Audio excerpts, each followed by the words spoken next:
برای سردار مغنیان ترانه داوود. تا بکی ای خداوند مرا دائم فراموش میکنی؟ تا بکی روی خود را از من پنهان می‌داری؟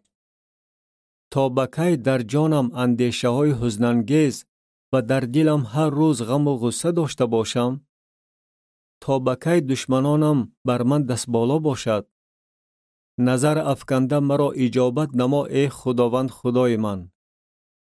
چشمانم را روشن بکن که مبادا خواب مرگ روم، مبادا دشمنم گوید از وی زور برآمدم و عدویانم شادی کنند وقتی که من فرو غلطم.